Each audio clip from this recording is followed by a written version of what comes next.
मेरा नाम अजय है। एक दिन मेरी पत्नी ने मुझे मेरे पिता जैसे भैया के बारे में एक ऐसी बात बताई जिसे सुनकर मेरे होश उड़ गए थे। लेकिन मुझे पूरा यकीन था कि मेरी पत्नी सच कह रही है, क्योंकि उसकी आंखों में उतरने वाले आंसू और उसके चेहरे की उदासी साफ साफ बता रही थी कि उसके साथ जुल्म हुआ है। मगर मैंने अपनी पत्नी से कुछ नहीं कहा, क्योंकि मैं उसकी बात सुनकर खामोश हो गया था। एक तरफ मेरा बड़ा भाई था, तो दूसरी तरफ मुझसे सबसे ज़्यादा मोहब्बत करने वाली मेरी पत्नी थी, और मैं दोनों रिश्तों के बीच दबकर रह गया था। इसलिए मैंने फैसला किया कि मैं खुद ही सच्चाई का पता लगा लूँगा। सच्चाई का पता लगाने के लिए मैं खुद ही एक दिन जल्दी घर आ गया, और जैसे ही मैंने घर का दरवाज़ा खोलकर देखा, तो मुझे बाहर कोई भी नज़र नहीं आ रहा था। मैं फ़ौरन ही अपनी पत्नी के कमरे में गया।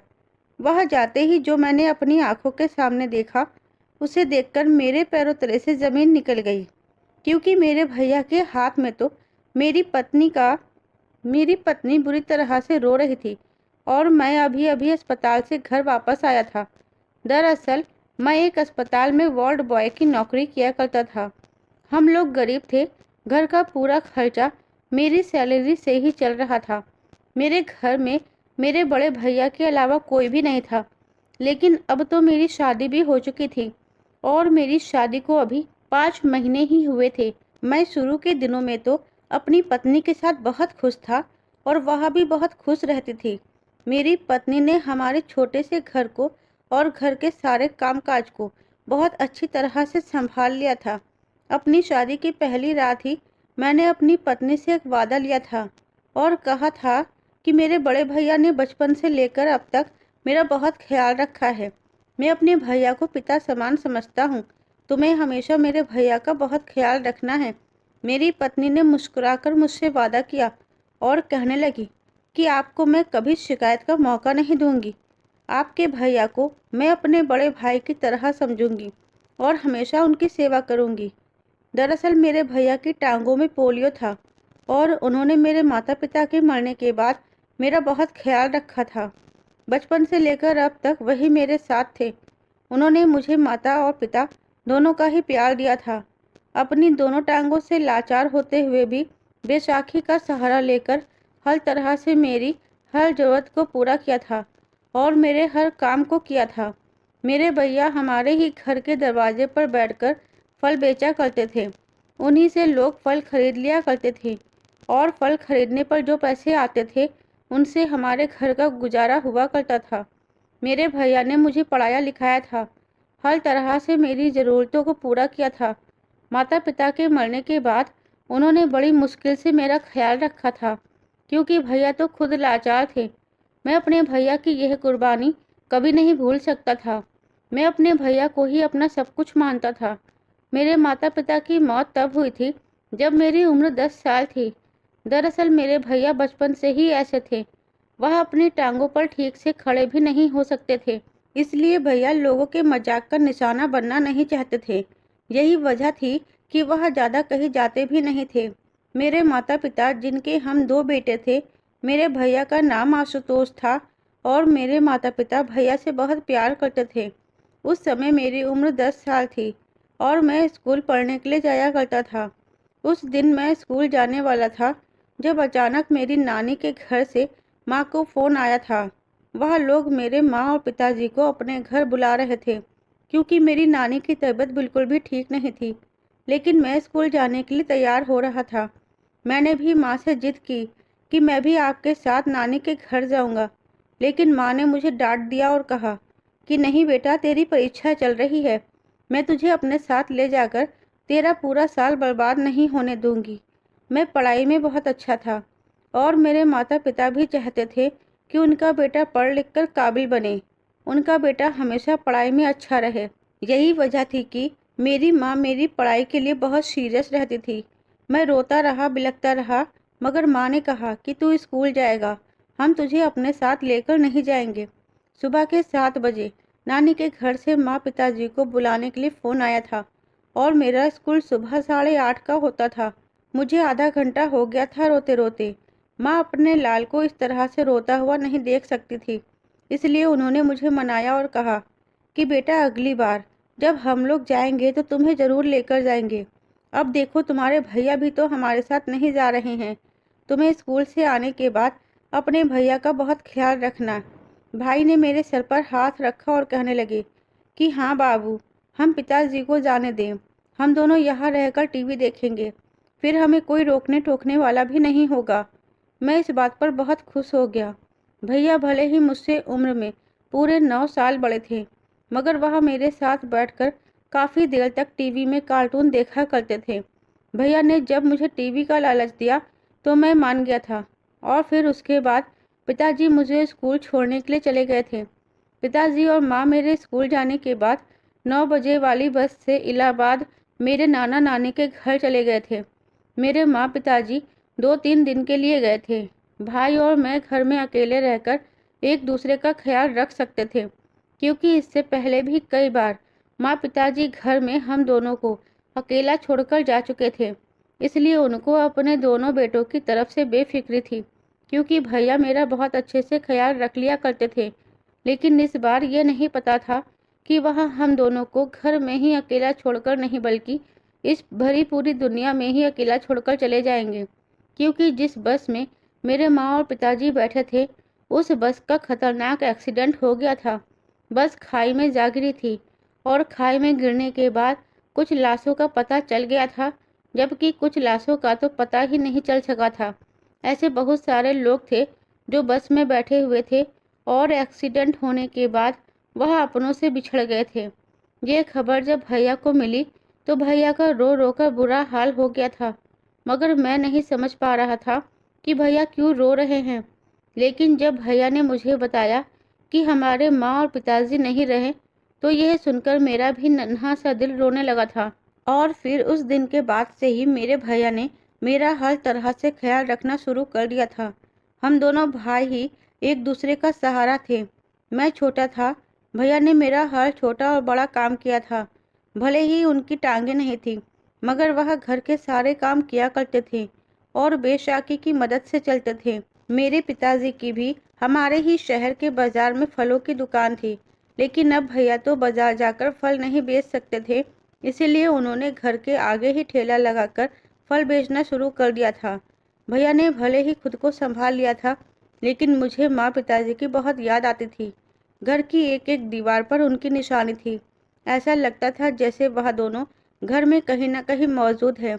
माँ का बनाया हुआ खाना और पिताजी की गोद मुझे बहुत याद आती थी। मेरे पिताजी हमेशा मुझे गोद में लिया करते थे, और माँ मुझे और भैया को कभी कोई काम नहीं करने देती थी। हम दोनों भाई एक दूसरे के गले लगकर खूब रोते थे और माता पिताजी को बहुत याद करते थे। अब उनकी याद के सिवा हमारे पास कुछ भी नहीं बचा था। इसी तरह से वक्त गुजरता गया और मेरा इंटर कंप्लीट हो गया, तो मैंने भैया से कह दिया कि अब मैं पढ़ाई नहीं करूँगा, बल्कि अब मैं कोई नौकरी ढूंढ लूँगा और मैं भी पैसे कमाया करूँगा। भैया कहते थे, नहीं बाबू, तेरा भाई इस दुनिया में है ना, तुझे किसी भी चीज़ की फिक्र करने की ज़रूरत नहीं है। लेकिन मैं अपने भैया को इस तरह से परेशान होते हुए नहीं देख सकता था। बस उन्होंने मेरा बहुत अच्छे से और काफ़ी सालों तक ख्याल रख लिया था। अब मैं अपने पैरों पर खड़ा हो चुका था। मैं अच्छी तरह से जवान हो चुका था। अब मेरी जिम्मेदारी थी कि अपने भैया का ख्याल रखना। मैंने भैया से कहा था, अब आपको फलों का ठेला लगाने की कोई ज़रूरत नहीं है, मैं कहीं नौकरी तलाश कर लूँगा। मैंने काफ़ी जगह नौकरी की तलाश की, लेकिन मुझे कहीं ढंग की नौकरी नहीं मिल रही थी। लेकिन फिर एक अस्पताल में मुझे वार्ड बॉय की नौकरी का ऑफ़र मिला। मैंने फ़ौरन ही फैसला कर लिया कि मैं इस नौकरी को करना चाहूँगा, और फिर अस्पताल में मेरी वार्ड बॉय की नौकरी लग गई। यह खुशखबरी जब मैंने भैया को बताई तो भैया बहुत खुश हुए थे। अब मेरी उम्र 20 साल हो चुकी थी। मैंने देखा था कि मेरे भैया के साथ के जितने लड़के थे उन सभी की शादी हो गई थी। मैं हमेशा अपने भैया को हसरत भरी निगाहों से देखा करता था कि अगर मेरे भैया अपनी टांगों से लाचार नहीं होते तो उनकी भी शादी होती। लेकिन मैंने फैसला कर लिया था कि मैं अपने भैया की शादी करवा कर ही रहूँगा। मैंने कई बार भैया से कहा, भैया मैं आपकी शादी करवाना चाहता हूँ, मगर भैया यही कहते थे कि मुझ जैसे लंगड़े को कौन अपनी बेटी देगा, और फिर मैं हमेशा तुम्हारा ख्याल रखना चाहता हूँ। भैया हंसकर कहते थे कि अगर मैंने शादी कर ली तो फिर मैं अपनी पत्नी पर ध्यान दिया करूँगा, मेरे भाई को कौन समझेगा। मैं भैया से कहता था, भैया अब मैं बच्चा नहीं रहा हूँ, मैं अपना ख्याल खुद रख सकता हूँ, बस आप शादी कर लो। भाभी आ जाएगी तो वह भी तो मेरा ख्याल रखेगी ना। आखिर आप कब तक घर का काम करते रहोगे, मेरा ख्याल रखते रहोगे। मुझे यह सब कुछ अच्छा नहीं लगता। भैया मेरी बात पर मुस्कुरा दिया करते थे, मगर शादी करने के लिए वह बिल्कुल भी राजी नहीं थे। मैं चाहता था कि भैया की शादी हो जाए, उनका परिवार भी आगे बढ़े। मेरे भैया की टांगों में पोलियो है तो क्या हुआ, ऊपर वाले ने उनकी हमसफ़र भी बनाई होगी, वह दुनिया में कहीं ना कहीं तो मौजूद होगी। मैंने रिश्ता कराने वाले कई लोगों से भैया के लिए बात की थी और कहा था कि मेरे भैया के लिए कोई अच्छा सा रिश्ता बताना, मगर हर कोई यही कहा करता था कि तुम्हारे भैया की टांगों में पोलियो है, किसी अच्छी लड़की की उम्मीद मत करना। मैं सोचता था कि जैसे मेरे भैया है, अगर उनके हिसाब से ऐसी भी लड़की मिल जाए तो उन दोनों की जोड़ी बहुत अच्छी रहेगी। एक दिन मुझे हमारे ही मोहल्ले की रहने वाली एक औरत ने बताया कि मैं तुम्हारे भाई के लिए रिश्ता लेकर आई हूँ। मैं खुश हो गया कि चलो देर से ही सही, मगर मेरे भैया के लिए रिश्ता तो आया। जब उन्होंने मुझे लड़की के बारे में बताया कि लड़की बहुत अच्छी है, लेकिन उसके माता पिता दान दहेज नहीं दे सकेंगे, इस बात से मुझे कोई प्रॉब्लम नहीं थी। मैंने भैया को शादी के लिए मनाया। हालांकि भैया शादी के लिए मान नहीं रहे थे। जब मैंने उनको बताया कि लड़की बहुत अच्छी है, तो भैया की शादी मीनाक्षी भाभी के साथ हो गई। मीनाक्षी भाभी बहुत अच्छी थी, सुंदर भी थी और घर के सारे काम काज भी करती थी। भैया की शादी को एक हफ्ता हो गया था। भैया इस शादी से बहुत खुश थे और मुझसे कहने लगे कि बाबू, तुम ठीक कहते थे, शादीशुदा ज़िंदगी बहुत अच्छी होती है। मैं अपनी पत्नी के साथ बहुत खुश हूँ और भैया को इस तरह खुश देखकर मुझे बहुत सुकून मिलता था। मैंने देखा था कि मेरे भैया शादीशुदा जोड़ों को तरसती हुई नज़रों से देखते थे। उनके दिल में ज़रूर यह ख्याल आता होगा कि अगर मुझे पोलियो नहीं होता तो मेरी शादी भी होती और मेरा परिवार भी बढ़ता। अब मैं बेफिक्र हो गया था। शुरू से ही मैंने अपने भैया को अकेले ही उनका और मेरा ख्याल रखते हुए देखा था, लेकिन अब मेरे भैया का ख्याल रखने वाली कोई आ गई थी। हम लोग खुश हैं। घर में खुशी का माहौल छाया हुआ था, लेकिन यह खुशी सिर्फ और सिर्फ कुछ दिनों की थी, क्योंकि मीनाक्षी भाभी एक रात घर से भाग गई। मीनाक्षी भाभी भले ही सुंदर थी, उनकी शादी मेरे भैया के साथ हो गई थी, लेकिन उनके घर से जाने के बाद हमें पता चला कि मीनाक्षी भाभी का मोहल्ले के ही किसी लड़के से अफेयर चल रहा था। उनके घर वाले उनकी शादी उस लड़के से करवाना नहीं चाहते थे, इसलिए उनके घर वालों ने अपनी बेटी की शादी जल्दबाजी में मेरे भैया के साथ करवा दी। लेकिन भाभी को मेरे भैया का साथ पसंद नहीं आया और वह भैया को छोड़कर चली गई। मेरे भैया जिनकी ज़िंदगी में खुशियाँ आई थी, अब वह अंदर से बहुत टूट गए थे। मगर मैंने अपने भैया को संभाल लिया था और उन्हें समझाया था कि मैं आपके साथ हूँ, मैं आपके लिए कोई और लड़की ढूंढ लूँगा। लेकिन भैया ने मेरे आगे हाथ जोड़ दिया और कहा, नहीं बाबू, अब तुम अपनी शादी करना, मुझे शादी नहीं करनी। जिन लोगों में कमी होती है उन लोगों की ज़िंदगी में इतनी आसानी से खुशियाँ नहीं आती मेरे भाई। अब मैं अपने छोटे भाई की शादी करवाना चाहता हूँ। मैंने कहा, भैया, मगर मैं शादी नहीं करूँगा, मैं पहले आपको खुश देखना चाहता हूँ। भैया ने मुझे खामोश रहने के लिए कहा और कहा कि बस तुम्हें जितनी अपनी मनमानी करनी थी कर ली, तुमने मेरी शादी करवा दी। तुमने देखा ना मेरी शादी का क्या अंजाम हुआ, लेकिन तुम्हारे साथ ऐसा कुछ नहीं होगा। तुम तो बिल्कुल ठीक हो और तुम्हें बहुत अच्छी लड़की मिलेगी। मैं उम्मीद करता हूँ कि तुम्हारी हमसफ़र तुम्हें बहुत खुश रखेगी। ऐसा कहते हुए भैया की आंखों में आंसू थे। मैं बहुत उदास हो गया था। कितने सालों बाद तो मेरे भैया के चेहरे पर खुशी आई थी। उनको अपनी ज़िंदगी में आराम मिला था, लेकिन यह आराम सिर्फ कुछ दिनों का ही था। और अब भैया चाहते थे कि वह मेरी शादी करवा दे।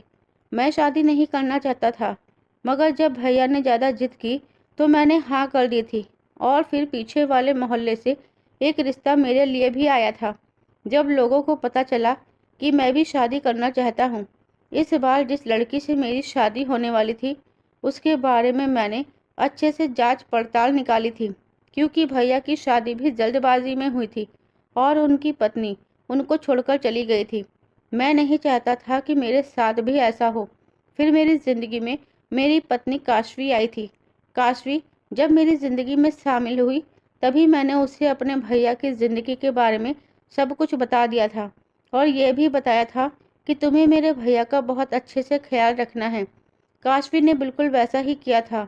मुझे उससे जैसी उम्मीद थी, वह घर के सारे काम बहुत अच्छे से किया करती थी। भैया का भी बहुत ख्याल रखती थी।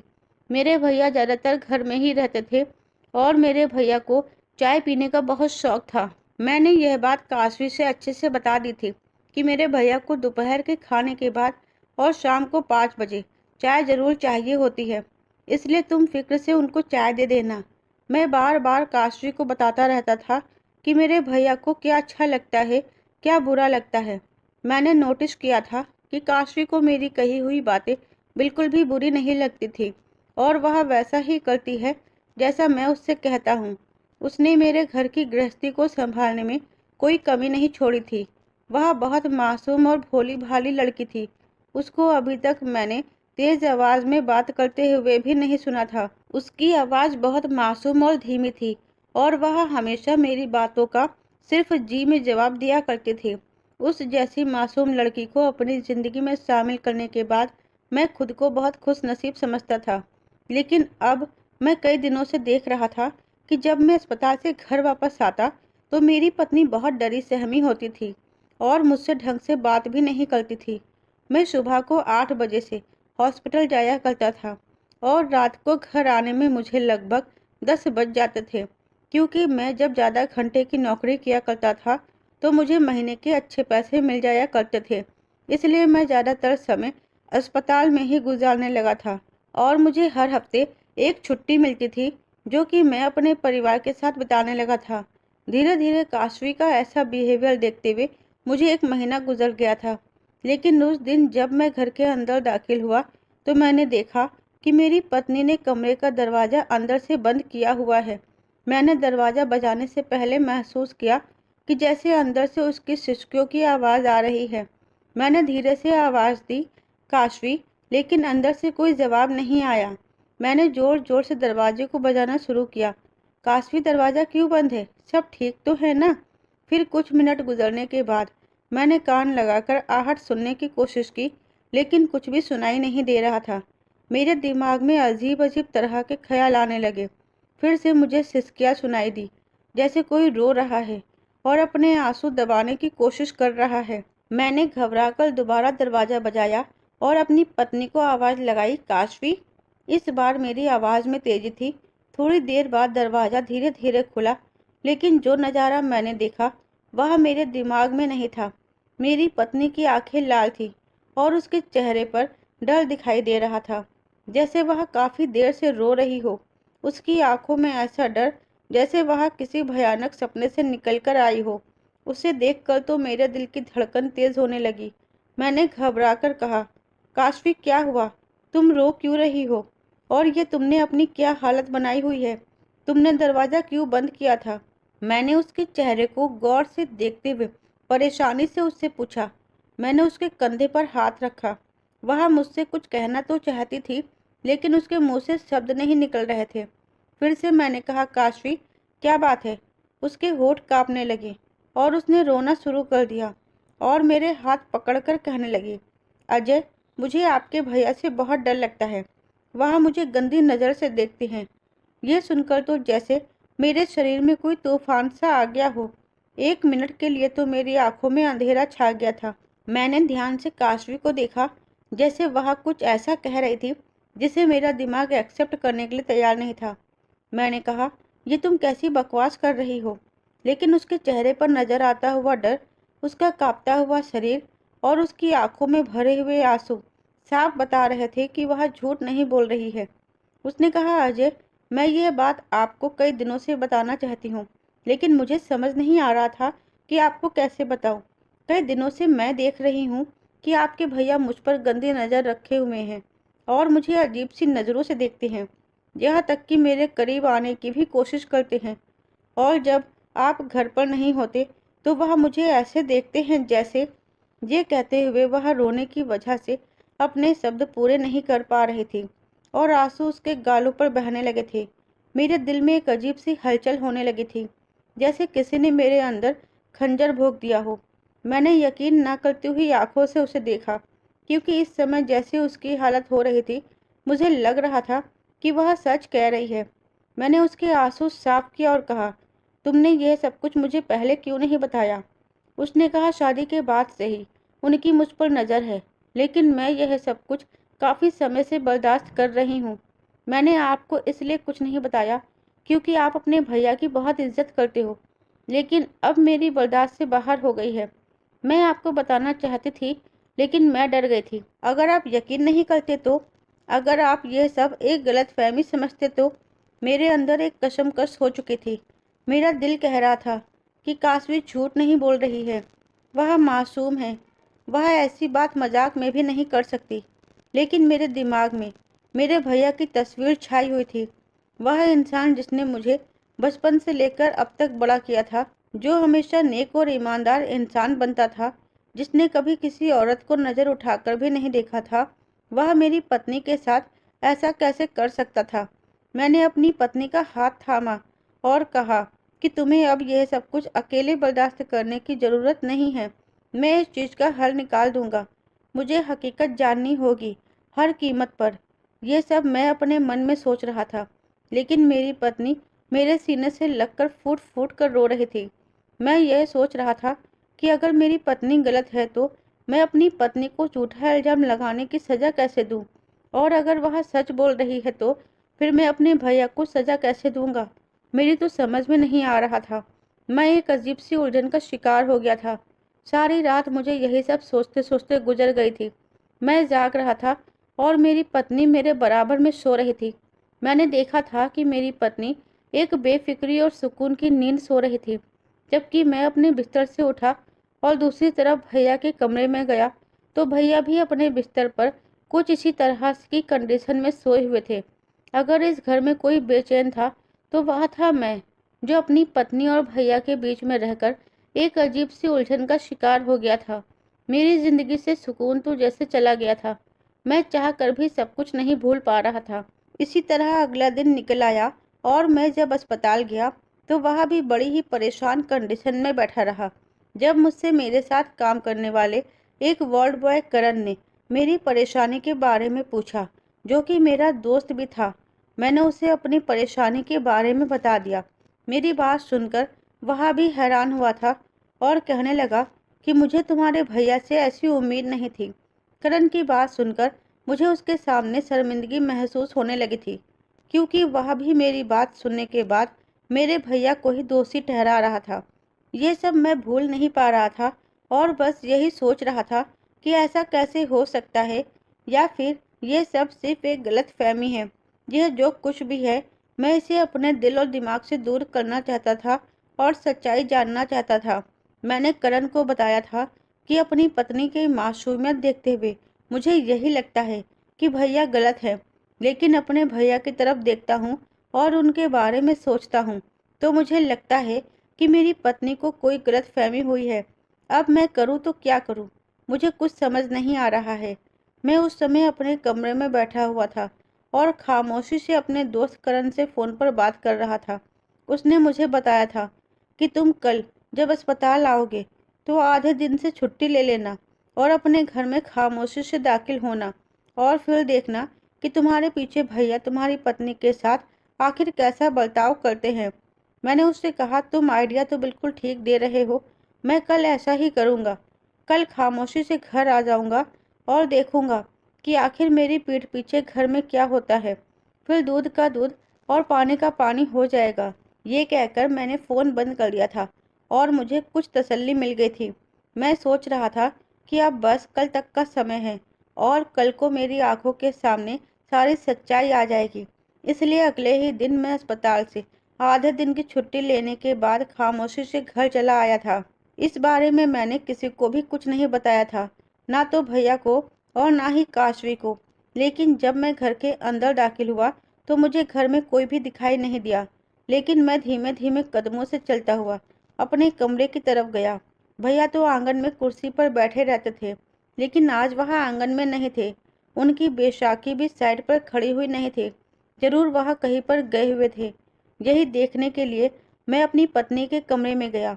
लेकिन जैसे ही मैंने अपनी पत्नी के कमरे में झांक कर देखा तो मेरे पैरों तले से जमीन निकल गई, क्योंकि मेरे भैया के हाथ में मेरी पत्नी की साड़ी का पल्लू था और वह मेरे पत्नी के बेहद करीब थे।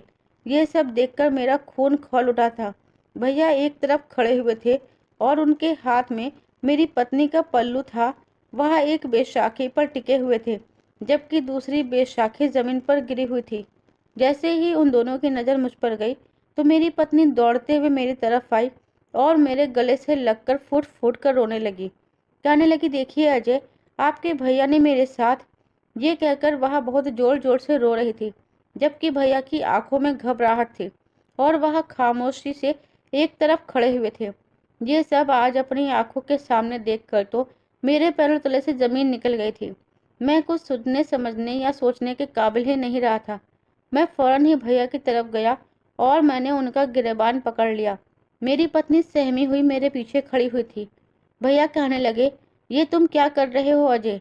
मैंने भैया से कहा, बस खबरदार, जो आपने अपनी जुबान से मेरा नाम लिया, अपनी गंदी जुबान से मेरा नाम लेने की आपको कोई ज़रूरत नहीं है।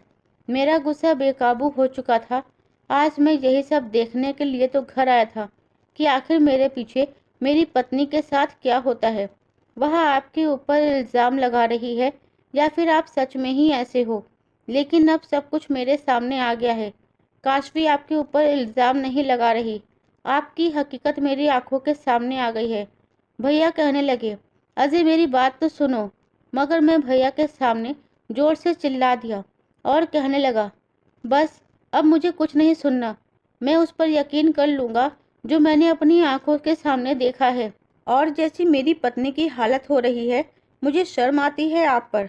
आपकी पत्नी अगर आपको छोड़कर गई, आपको क्या लगा कि मेरी शादी करवाने के बाद आप मेरी पत्नी पर नज़र रखोगे? मैं भैया को बहुत कुछ उल्टा सीधा कह रहा था, मगर वह ज़मीन पर नज़र टिकाए मेरी सारी बातों को खामोशी से सुन रहे थे। वह जब भी कुछ कहने की कोशिश करते, मैं उन पर चिल्ला उठता था, क्योंकि अब मैं उनकी कोई भी बात सुनने के काबिल नहीं रहा था। मुझे कुछ नहीं सुनना था। मुझे ऐसे इंसान की मौजूदगी अपने घर में बिल्कुल भी बर्दाश्त नहीं हो रही थी, जो औरतों की इज्जत पर हाथ डालना जानता हो। और वह औरत भी कोई और नहीं बल्कि उनके ही छोटे भाई की पत्नी है। मैंने जो अपनी आंखों से देखा था, वह मेरे लिए पक्का और ठोस सबूत था। काशवी रो रही थी और भैया शायद मुझे अपनी बात समझाने की कोशिश कर रहे थे। लेकिन वह क्या समझाना चाहते थे, मैं जानता था कि वह ज़रूर मेरी पत्नी को गलत साबित करने की कोशिश करेंगे। लेकिन आज मैं यहाँ जानबूझकर और सच्चाई जानने के लिए ही आया था। लेकिन मेरा यह प्लान कामयाब हो गया और भैया का असली चेहरा मेरे सामने बेनकाब हो गया। ये सब कुछ मेरी तकलीफ़ को बढ़ा रहा था। मैंने एक बार भैया की तरफ देखा और दूसरी तरफ अपनी पत्नी को, जो बुरी तरह से रो रही थी और डरी हुई थी और बार बार यही कह रही थी कि अब तो कोई फैसला करो। मैं तुम्हारे भैया की मौजूदगी में इस घर में नहीं रह सकती, क्योंकि तुम तो चले जाते हो, मगर यह अकेले में मेरे साथ। ये कहकर उसने सिसकियों के साथ रोना शुरू कर दिया। मेरी समझ नहीं आ रहा था मैं क्या करूं। अपनी पत्नी की बात को समझूं या फिर भैया की इतनी बड़ी गलती को नज़रअंदाज कर दूं। ये वह समय था जब मुझे लगा कि अब समय हो चुका है और मैं एक ऐसे रास्ते पर खड़ा हूँ जहाँ पर रास्ता अंधेरे में जा रहा है। मुझे अपने भैया की ईमानदारी भी अच्छे से याद आ रही थी और वह सब कुछ जो उन्होंने हमेशा से मेरे लिए किया था। मुझे खुश रखने के लिए उन्होंने मेरी खातिर काफ़ी कुछ किया था, यहाँ तक कि मेरे माता पिता के बिना हमेशा मेरा ख्याल रखा था। मैंने गुस्से में अपनी मुट्ठियाँ भींची और एक बार फिर अपने भैया की तरफ देखा और कहा, भैया आप इस घर से जा सकते हो, क्योंकि जो कुछ मैंने अपनी आंखों से देखा है मैं उस पर ही विश्वास करूँगा। भैया ने फौरन ही मुझे देखा। भैया की आंखों में आंसू थे, मगर उन्होंने कुछ नहीं कहा और खामोशी से ज़मीन पर बैठे और अपनी दूसरी बैसाखी उठाकर बैसाखी के सहारे चलते हुए अपने कमरे में चले गए। यह एक ऐसा लम्हा था जहाँ मेरा फैसला मेरी पूरी ज़िंदगी को बदल सकता था, मगर मैं कुछ नहीं समझ पा रहा था, कुछ भी नहीं। और जो कुछ मैंने भैया से कहा मुझे वही बेहतर लगा। भैया के जाने के बाद कमरे में पूरी तरह से खामोशी छा गई थी। मैं बिस्तर पर धम से बैठ गया था और मेरे बराबर में काशवी भी आकर बैठ गई थी और बस वह लगातार रोए जा रही थी। मैं उसे खामोश करवाने लगा। थोड़ी देर बाद जब मैं कमरे से बाहर निकला तो मैंने देखा कि भैया अपना सामान पैक कर चुके थे और अपना बैग उठाकर कमरे से बाहर निकल रहे थे। भैया ने मेरी तरफ नज़र भरकर देखा, जैसे उनको लग रहा हो कि मैं उन्हें रोक लूँगा, लेकिन मैंने उनकी तरफ से अपना मुंह फेर लिया, क्योंकि मैं ऐसे इंसान को अपने घर में बर्दाश्त नहीं कर सकता था जो मेरी पत्नी की इज्जत पर हाथ डालने की कोशिश करे और जिसके घर में होते हुए मेरी पत्नी कभी भी अपने आप को महफूज महसूस ना कर सके। भैया अपना सामान लेकर घर से बाहर जा चुके थे और फिर कई दिनों तक भैया मुझे कहीं दिखाई नहीं दिए थे। मेरा एक दिल भैया को रोकना चाहता था, लेकिन दूसरा दिल कह रहा था कि यह इंसान अब तेरा भाई नहीं रहा, यह कुछ और बन चुका है। मैंने अपनी आंखों के सामने मौजूद सच पर यकीन कर लिया था, लेकिन इस फैसले से जैसे मेरी ज़िंदगी में अंधेरा छा गया था। बचपन की वह यादें, वह लम्हे जो मैंने भैया के साथ गुजारे थे, जैसे किसी फिल्म की तरह मेरी आंखों के सामने घूमने लगे थे। कभी कभी मैं पछताया करता था कि क्या मैंने जल्दबाजी में सब कुछ बर्बाद कर दिया। मुझे अपने भैया की ज़रूरत थी और मैंने उन्हें अपना सबसे बड़ा दुश्मन बना लिया था। मैंने अपनी पत्नी की खातिर उन्हें अपने घर से निकाल दिया था, लेकिन मुझे यह नहीं पता था कि मैंने अपनी ज़िंदगी की सबसे बड़ी खुशी और सुकून को अपने ही हाथों से खो दिया है। अब हमेशा मेरी आंखों में नमी रहती थी। मैं अस्पताल में काम करते हुए भी बार बार अपने भैया के बारे में सोचता रहता था, जो पहले ही लाचार थे, और मैंने भी उनके साथ यह सब कर दिया।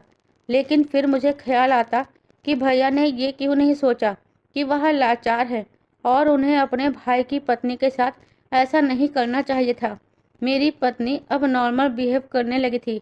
मैंने देखा था कि उसके चेहरे पर अब हमेशा मुस्कुराहट रहती थी। अब उसके चेहरे से जैसे डर खत्म हो गया था और वह बिना किसी डर के घर में चल फिर सकती थी। काफ़ी समय तक तो मुझे भैया कहीं दिखाई नहीं दिए, लेकिन एक दिन भैया मुझे मेरे अस्पताल के बाहर भीख मांगते हुए दिखाई दिए थे। भैया को इस तरह से भीख मांगते देखकर मेरी आंखों में आंसू आ गए थे। लेकिन फिर मुझे याद आया कि यह वही इंसान है जो मेरी पत्नी पर गंदी नज़र रखता था और उसके साथ गलत करने की कोशिश करता था। भैया की ऐसी हालत पर मुझे अफसोस भी हुआ, लेकिन मैं उनके सामने नहीं जताना चाहता था कि मुझे आपसे हमदर्दी महसूस हो रही है। मैंने अपना मुंह फेर लिया था। भैया मुझे देख चुके थे। वह शायद मेरे पास आना चाहते थे, लेकिन मैं उनसे आगे बढ़कर निकल गया और मैंने उनको पूरी तरह से नज़रअंदाज किया, क्योंकि मैं ऐसे इंसान से कोई संबंध नहीं रखना चाहता था। खैर, मेरी पत्नी अब हमेशा खुश रहती थी। वक्त इसी तरह से गुजरता गया। पूरे 2 साल इसी तरह से गुजर गए थे। उस दिन के बाद से कभी मैंने भैया को कभी नहीं देखा था, मगर मैं हर दिन उन्हें याद किया करता था। इन 2 सालों में अभी तक हम दोनों पति पत्नी को माता पिता बनने का सुख प्राप्त नहीं हुआ था। मेरी पत्नी को यह कमी बहुत खलती थी कि अभी तक वह माँ क्यों नहीं बन पाई है। काशवी का डॉक्टर से इलाज भी चल रहा था। फिर इसी तरह 1 साल और गुजर गया। मैंने देखा था कि काशवी अब ज़्यादातर खोई खोई रहती थी और उसकी नज़र हमेशा दरवाजे पर लगी रहती थी। मैंने कई बार उससे पूछने की कोशिश की कि आखिर बात क्या है, मगर वह मुझे कुछ बताती ही नहीं थी। ऐसा लगता था जैसे वह बहुत कम बोलने लगी है। एक दिन मैंने अपनी पत्नी से कहा कि मुझे मेरे एक जानने वाले दोस्त ने बहुत अच्छी गायनोकोलॉजिस्ट के बारे में बताया है। मैं तुम्हारा ट्रीटमेंट वहाँ करवाना चाहता हूँ। मेरी पत्नी फ़ौरन ही मान गई थी। मैं जब उसे वहाँ लेकर गया तो डॉक्टर ने उसके कुछ टेस्ट लिख कर दिए थे। वह टेस्ट रिपोर्ट जब हमारे हाथों में आई तो हम दोनों पति पत्नी के होश उड़ गए थे, क्योंकि डॉक्टर ने बताया कि इस टेस्ट रिपोर्ट में लिखा हुआ है कि आपकी पत्नी कभी मां नहीं बन सकती। ये खबर सुनकर हम दोनों बहुत परेशान हो गए थे। काशवी तो रोने लगी थी। मैंने उसे समझाया कि ऐसा कुछ नहीं है, हम किसी दूसरे डॉक्टर को दिखाएंगे, लेकिन काशवी ने रोते हुए कहा, अजय, अब कुछ नहीं हो सकता। सच यही है कि मैं कभी माँ नहीं बन पाऊंगी। शायद मुझे तुम्हारे भैया की बद्दुआ लग गई है। पूरे 3 साल बाद मेरी पत्नी की जुबान पर भैया का जिक्र आया था, जिसे सुनकर मैं दंग रह गया था। मैंने कहा, ये तुम क्या कह रही हो? वह और ज़्यादा तेज़ी से रोने लगी और कहने लगी, मुझे माफ़ कर दीजिए अजय, मुझसे एक बहुत बड़ी गलती हो गई।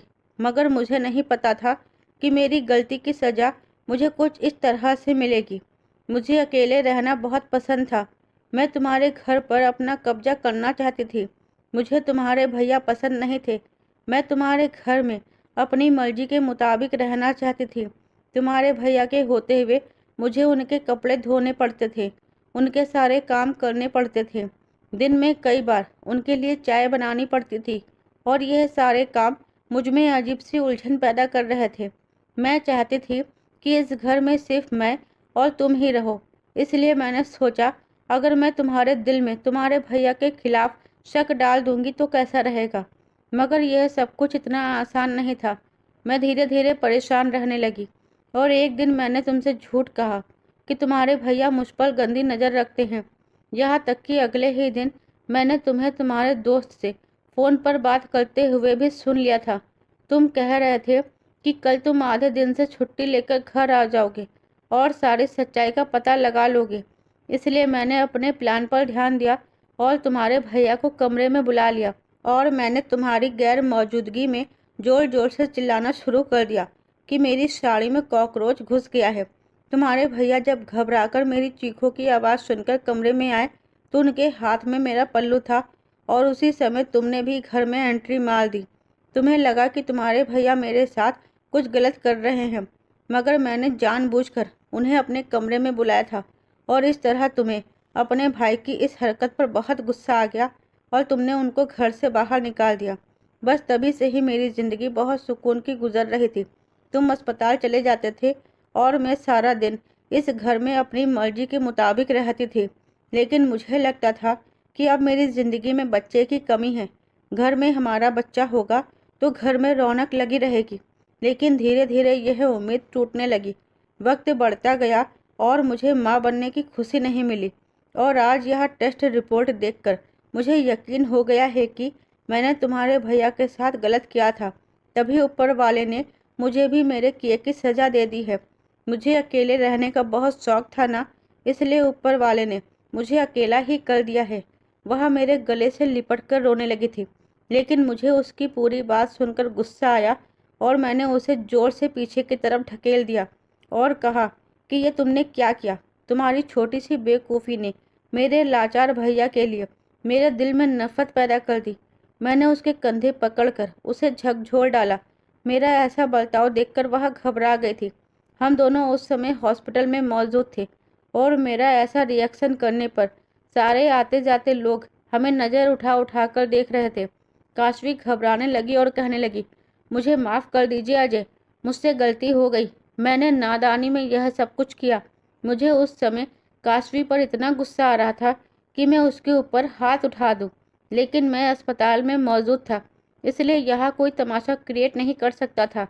मैंने उसका हाथ गुस्से से पकड़ा और मैं उसे अपनी गाड़ी पर बिठाकर गुस्से में ही तेज़ रफ्तार में गाड़ी चलाते हुए घर तक ले आया था और फिर मैंने उसे घर में लाकर पटक दिया और उसके मुंह पर एक जोरदार थप्पड़ मारा ताकि उसे एहसास हो सके कि उसने दो भाइयों को अलग कर दिया है।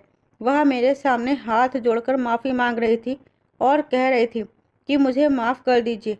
मैं जानती हूँ कि मुझसे गलती हुई है, लेकिन उसकी गलती ने मेरे लाचार भाई को मुझसे दूर कर दिया। मैंने कहा, तुमने बिल्कुल भी अच्छा नहीं किया। तुम तो मुझे बहुत मासूम और सीधी लगती थी, मगर मुझे नहीं पता था कि इस मासूमियत भरे चेहरे के पीछे एक चालाक औरत छुपी हुई है।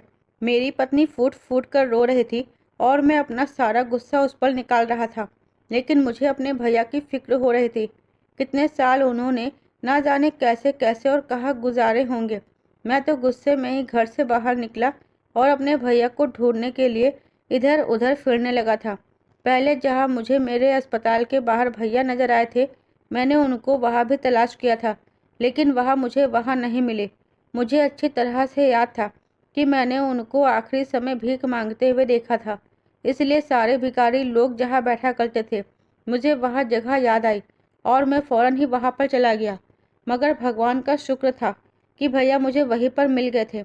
मैं वहां जाते ही फौरन भैया के पैरों में गिरकर फूट फूट कर रोने लगा और उनसे कहा, भैया मुझे माफ़ कर दीजिए। भैया काशवी ने झूठ बोला था। मैं उसके मासूम चेहरे और उसके चेहरे पर आने वाले आंसुओं की बेबसी में आ गया था। लेकिन भैया आपने कुछ नहीं किया था, तो आपने उस समय अपना मुंह क्यों नहीं खोला? मुझे क्यों नहीं बताया कि मेरी पत्नी आप पर गलत इल्ज़ाम लगा रही है? क्यों आप एक ही बार के कहने पर घर छोड़कर आ गए? भैया ने मोहब्बत से मुझे देखा और मेरे सर पर हाथ रखा। भैया कहने लगे, क्योंकि मैं तुम्हें तुम्हारी पत्नी से अलग नहीं करना चाहता था। सारी जिंदगी हम दोनों भाई ने बिना माता पिता के गुजारी है। मेरी पत्नी मुझे छोड़कर चली गई है। मैं फिर से अकेला हो गया, लेकिन मैं नहीं चाहता था कि तुम्हारी पत्नी भी तुम्हें छोड़कर चली जाए और तुम अकेले हो जाओ। मैं जानता हूँ कि वह तुमसे मोहब्बत करती है। वह पहले ही मेरी मौजूदगी घर में बर्दाश्त नहीं कर पा रही थी, लेकिन तुम्हारा हर तरह से ख्याल रख रही थी। बस यही सब सोचते हुए मैंने तुम्हें सच्चाई से आगाह नहीं किया, क्योंकि मुझे लगता था कि अगर मैं तुम्हारी पत्नी की सच्चाई तुम्हारे सामने लाऊंगा तो तुम उसे छोड़ दोगे, और मैं ऐसा होते हुए नहीं देख सकता था। इसलिए मैं खुद ही घर छोड़कर आ गया। भाई की बात सुनकर मेरी आंखों में आंसू आ गए और मेरे दिल में एक अजीब सा दर्द उठने लगा था कि मेरा वह भाई जिसने हमेशा से ही मेरे बारे में सोचा था, ऐसे मोमेंट पर भी उसे सिर्फ मेरी ही फिक्र हुई थी। मैंने भैया से उनके पैरों में गिरकर माफ़ी मांगी तो मेरे भैया ने मुझे माफ़ कर दिया और कहने लगे कि इसमें तुम्हारी कोई गलती नहीं थी। मैंने भैया को अपने साथ घर चलने के लिए कहा, लेकिन भैया ने इनकार कर दिया। लेकिन अब मैं अपने भैया को घर से बाहर नहीं छोड़ सकता था। उन्हें अपने भाई के सहारे की जरूरत थी। इसलिए मैं भैया को ज़बरदस्ती घर ले आया, जहाँ पर मेरी पत्नी जानती थी कि मैं अपने भैया को ज़रूर लेकर आऊँगा। इसलिए वह दौड़ती हुई दरवाजे पर आई और उसने भैया के पैर पकड़ लिए और रोने लगी और माफ़ी मांगने लगी कि उससे बहुत बड़ी गलती हुई है और उसे उसके किए की सज़ा मिल गई है। लेकिन मेरे भैया का दिल बहुत बड़ा था। उन्होंने मेरी पत्नी को माफ़ कर दिया और उसे उसके सर पर हाथ रखकर आशीर्वाद दिया कि ऊपर वाला तुम्हें औलाद ज़रूर देगा। भैया हमारे साथ हमारे घर में रहने लगे थे। मेरी पत्नी उनकी पहले से भी ज़्यादा इज्जत करने लगी थी। मेरी पत्नी ने मुझे इम्प्रेस करने के लिए मेरे भैया का दिल जीत लिया और इस तरह मजबूर होकर मुझे अपनी पत्नी को कुछ समय बाद माफ़ करना ही पड़ा। लेकिन ऊपर वाले ने हमारी प्रार्थना सुन ली।